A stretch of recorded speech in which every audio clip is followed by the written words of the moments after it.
హిందూ సాంప్రదాయంలో నదులను దేవతలుగా పూజిస్తారు. మన దేశంలోని 12 పుణ్య నదుల్లో ఒక్కో నదికి 12 ఏళ్లకు ఒకసారి పుష్కరాల పేరుతో వేడుకలు నిర్వహించుకోవడం ఆనవాయితీగా వస్తోంది. అయితే ఈ సంవత్సరం మే 1 నుంచి నర్మదా నదికి పుష్కరాలు ప్రారంభమయ్యాయని మనకందరికీ తెలుసు. తెలుగు రాష్ట్రాల నుంచి కూడా పెద్ద సంఖ్యలో ప్రజలు పుష్కర వేడుకల్లో పాల్గొని పుణ్యస్నానాలను ఆచరిస్తారు. అయితే నర్మదా నది పుష్కరాలు ఎక్కడ జరుగుతున్నాయి, ఏ ఏ ప్రదేశాల్లో పుష్కరాలను వైభవంగా నిర్వహిస్తారు అనేది ఇప్పుడు తెలుసుకుందాం. పుష్కర కాలం సంవత్సరం మొత్తం ఉంటుంది. పుష్కరాలలో మొదటి 12 రోజులు ఆది పుష్కరం, చివరి 12 రోజులు అంత్య పుష్కరం అని పిలుస్తారు. బృహస్పతి వృషభ రాశిలోకి ప్రవేశించినప్పుడు నర్మదా నదికి పుష్కరాలు వస్తాయని పండితులు చెబుతున్నారు.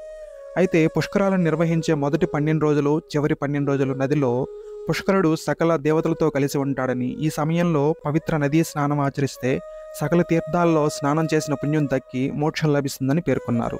మరి నర్మదా నది పుష్కరాలు ఎక్కడ జరుగుతాయో ఇప్పుడు చూద్దాం. అమరకంటక్. నర్మదా నది మధ్యప్రదేశ్లోని అమరకంటక్లో ఆవిర్భవించి పశ్చిమ దిశగా ఛత్తీస్గఢ్, మహారాష్ట్ర, గుజరాత్లో వేలాది మైళ్లు ప్రవహించి పారిశ్రామిక నగరమైన సూరత్ను అక్కున చేర్చుకుని అరేబియా సముద్రంలో కలుస్తుంది. మధ్యప్రదేశ్లో నర్మదా నది ప్రవహించే ప్రాంతాలలో అమరకంటక్ను హిందువులు అత్యంత పవిత్రమైన ప్రదేశంగా పరిగణిస్తారు. ఇక్కడ చాలా పుణ్యక్షేత్రాలున్నాయి. అమరకంటక్లో పుష్కర స్నానం చేస్తే ఎన్నో జన్మల పుణ్యఫలం దక్కుతుందని పండితులు చెబుతున్నారు. జబల్పూర్. నర్మదా నది ఒడ్డున ఉన్న మరొక పవిత్రమైన పట్టణం మధ్యప్రదేశ్లోని జబల్పూర్. ఇక్కడికి పుష్కర స్నానం చేయడానికి లక్షలాది సంఖ్యలో భక్తులు తరలి వస్తారు. జబల్పూర్లో పవిత్ర నదీ స్నానం చేసిన తర్వాత హనుమంతల్, బడా జైన్ మందిర్, మదన్ మోహల్, దుమ్నా ప్రకృతి ఉద్యానవనం, రాణి దుర్గావతి మ్యూజియం తప్పకుండా చూడాల్సిన ప్రదేశాలు. హోషంగాబాద్. నర్మదా నది పుష్కరాలను మధ్యప్రదేశ్లోని హోషంగాబాద్ నగరంలో అత్యంత వైభవంగా నిర్వహిస్తారు. ఇక్కడ ఉన్న సేతుని ఘాట్లో నదీ స్నానం చేయడానికి, పూజలు చేయడానికి పెద్ద సంఖ్యలో భక్తులు తరలి వస్తారు. ఓంకారేశ్వర్. మధ్యప్రదేశ్లోని ఖండ్వా జిల్లాలో నర్మదా నది ఒడ్డున ఓంకారేశ్వర పట్టణం ఉంది. 12 జ్యోతిర్లింగాల్లో ఒకటిగా ఓంకారేశ్వర పుణ్యక్షేత్రం విరాజిల్లుతోంది. పుష్కర సమయంలో ఇక్కడ స్నానం చేసి మోక్షం పొందడానికి లక్షల మంది భక్తులు తరలివస్తారు.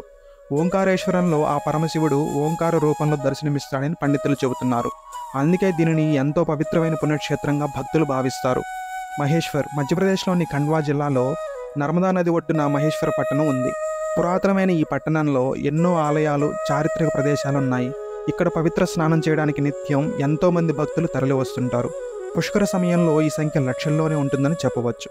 భరూచ్. మధ్యప్రదేశ్లోని అమరకంటక్లో జన్మించిన నర్మదా నది గుజరాత్లోని భరూచ్ జిల్లా మార్గాన ప్రవహించి చివరగా అరేబియా సముద్రంలో కలుస్తుంది.